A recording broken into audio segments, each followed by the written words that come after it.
Hey guys, so I'm going to review the movie Oculus. It was released in April of this year, but it was actually made last year. The story centers on a brother and a sister, Kaylee and Tim Russell, and their parents, Alan and Marie Russell. Kaylee Russell is played by Karen Gillan, who was Amy Pond in Doctor Who. Tim Russell is played by Brenton Thwaites, and then Alan Russell, the father, is played by Rory Cochrane, and Marie Russell, the mom, is played by Katie Sackhoff from Battlestar Galactica. And the plot of the movie follows mostly the brother and the sister, and then you see the parents through flashbacks because something really tragic happened when Kaylee and Tim were children, and they've been separated for 11 years. Tim was put in a psychiatric hospital, and Kaylee is just kind of outwardly living a normal life. And then Tim gets released and they meet up, only to discover that Kaylee is, or he suspects, is a bit insane. Because the tragedy in their past and the reason that Tim was put in a psychiatric facility has to do with a large antique mirror. And Kaylee has been obsessed for all these years with that mirror and trying to destroy it. She has all this information about the history of the mirror. He's just got out of the facility, and he has to now deal with his crazy sister. So he goes along with her plan to stay in the house overnight and to make sure they're observed while they're trying to figure out how to break this mirror. Oculus is one of those movies where I didn't know anything about it going in. I hadn't heard of it. Although I do keep up with horror movies pretty regularly through like bloodydisgusting.com and stuff like that. I just didn't hear about this one. And then I saw a few people saying that it was really good, so I decided to check it out. Because honestly,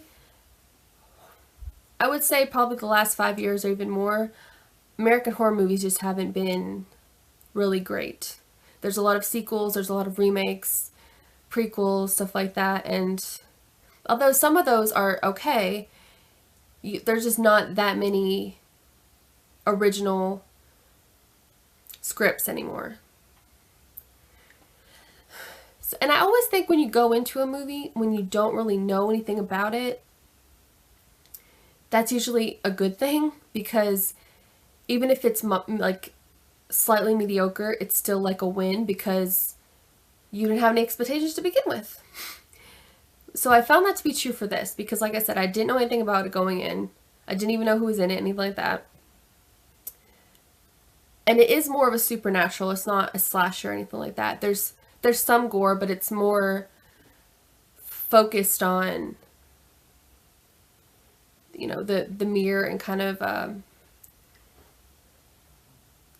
the things it does to people. And there's jump scares, but there's not cheap jump scares like doors slamming shut and things like that. So I do like that. I do like when horror movies can actually be suspenseful and it's not just, which I do like slashers just as much as the next person, but they don't tend to be as suspenseful because it's just a kill after kill happening and there's not really that much space in between. So I did like that. I did think it was suspenseful. It reminds me more of almost like Asian supernatural horror movies where there's more of that build up to when to when things actually happen. Acting wise, it was good. I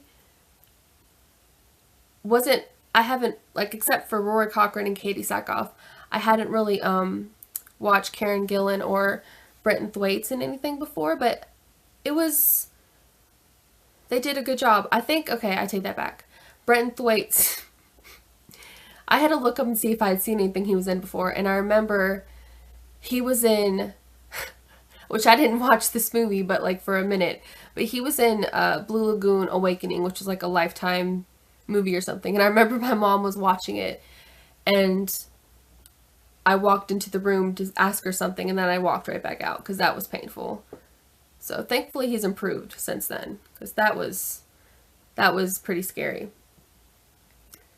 But it's just, again, the story, I liked the story because you don't, it starts off in present day and then slowly you get more flashbacks to find out what happened to the parents and what happened in that house 11 years ago that basically ruined these two people's lives when they were younger, and things they've taken with them into adulthood. And again, that just really added overall to like the suspense of the film and just kind of the mysteriousness of it, because you don't know what's going on. And I like that because, I don't know, like I said, just a lot of American horror movies have just been disappointing. And I thought this was pretty, I mean, this isn't like the best horror movie I've ever seen. It's not earth-shattering, but it's still pretty good, especially compared to a lot of stuff that's been released over the years. So the acting's good, pacing's good. It has the jump scares. It's not really gory, but horror movies don't have to be gory to be good. I mean, that's a plus. It depends on how, what kind of gore it is, or if it's just thrown at you and not really doesn't really fit anywhere in the story. But it was good. There is some CGI, which is always can be bad in horror movies. I found anyway. I hate CGI. I hate it. That usually looks bad in everything.